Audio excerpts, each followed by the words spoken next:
ప్రస్తుతం ఆంధ్రప్రదేశ్ రాష్ట్రంలో జరుగుతున్న తాజా రాజకీయ పరిణామాలపైన మనతో మాట్లాడడానికి కొంతమంది వైసీపీ మహిళా నాయకులు ఉన్నారు. వారి మాటల్లోనే తెలుసుకునే ప్రయత్నం చేద్దాం. నమస్తే అమ్మా, చెప్పండి. ఇప్పుడు మీరు చేస్తున్న దాని యొక్క ముఖ్య ఉద్దేశం ఏంటి? గత ప్రభుత్వంతో పోలిస్తే ఈరోజు టీడీపీ పార్టీ ప్రభుత్వం, కూటమి ప్రభుత్వం ప్రజలకు ఎటువంటి అభివృద్ధి చేస్తుందంటే మీరేమంటారు? అందరికీ నమస్కారం అండి. కూటమి ప్రభుత్వం అధికారంలోకి వచ్చి 18 నెలలు పూర్తి చేసుకున్నప్పటికీ కూడా ప్రజలకు ఎటువంటి సంక్షేమం కానీ ఏది అందివ్వలేదు. పైపెచ్చు ఈ రోజు చూసుకుంటే జగన్మోహన్ రెడ్డి గారు ఏదైతే 17 మెడికల్ కాలేజీలు కట్టించారో ఆయన హయాంలో, అవి కూడా ఈ రోజు ప్రైవేటీకరణ చేయడం మనందరం చూస్తున్నాము. ఎందుకంటే విద్య అన్నది ప్రతి ఒక్కరికి అందాలి, ప్రతి ఒక్కళ్ళు చదువుకోవాలి అన్న మంచి దృక్పథంతో జగన్మోహన్ రెడ్డి గారు ఎన్నో సంస్కరణలు విద్యా రంగంలో తీసుకోవడం జరిగింది. ఇటు రాజశేఖర రెడ్డి గారు ఫీజు రియంబర్స్మెంట్ అంటే ఇంకొన్ని 4 అడుగులు ముందుకేసి తండ్రికి మించిన తనయుడుగా మన జగన్మోహన్ రెడ్డి గారు విద్యా దీవెన, వసతి దీవెన, అదే విధంగా చూసుకున్నట్లయితే ఇంగ్లీష్ మీడియంస్, ఇంకా చూడాలంటే పిల్లలకి బైలింగ్ కాన్సెప్ట్ ని కూడా తీసుకొచ్చారు జగన్మోహన్ రెడ్డి గారు. అదే దాంట్లో కూడా ఈ మెడికల్ కాలేజెస్ అన్నది ప్రవేశపెట్టడం జరిగింది.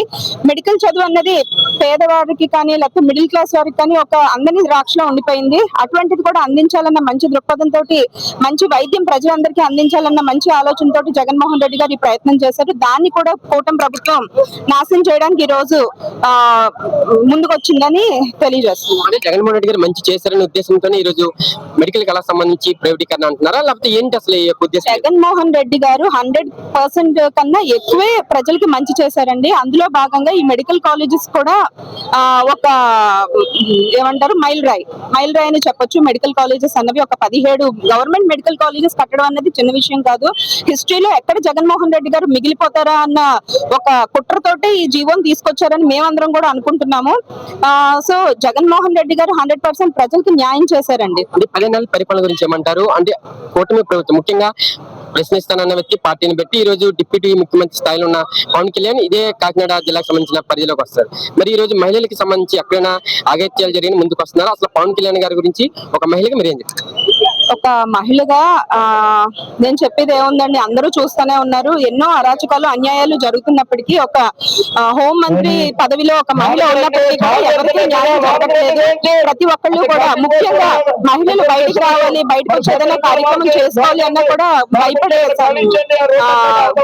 రాజకీయం మనం ఈ రోజు చూస్తున్నాం.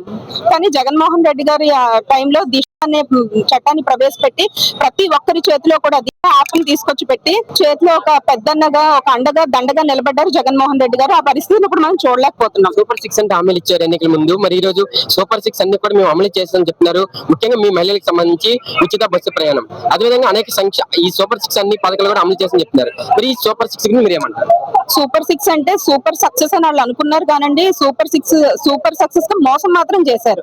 ఎందుకంటే అరిచేతిలో వైకుంఠం చూపించినట్టు ప్రతి దాన్ని కూడా సూపర్ 6 అని చెప్పి డైవర్ట్ చేసి సూపర్ డైవర్షన్ పాలిటిక్స్ కూడా తీసుకురావడం మన రాష్ట్ర ప్రజలందరూ కూడా గమనిస్తూనే ఉన్నారు. ముఖ్యంగా మహిళలకు, ఇటు డ్వాక్రా మహిళలు కానివ్వండి, లేకపోతే చేయూత వంటి పథకాలన్నీ కూడా మంగళం పాడేశారు కూటమి ప్రభుత్వం. ముఖ్యంగా మహిళలకు ఇచ్చే ఏ పథకాన్ని కూడా అమలు చేయకపోగా ఇచ్చిన పథకాలు కూడా ఇవ్వకుండా చేయడం చూసాము. ముఖ్యంగా ఈ బస్సు అన్నారు, ఆ బస్సు కూడా చాలా ఇబ్బంది పాలవుతున్నారు ప్రజలు.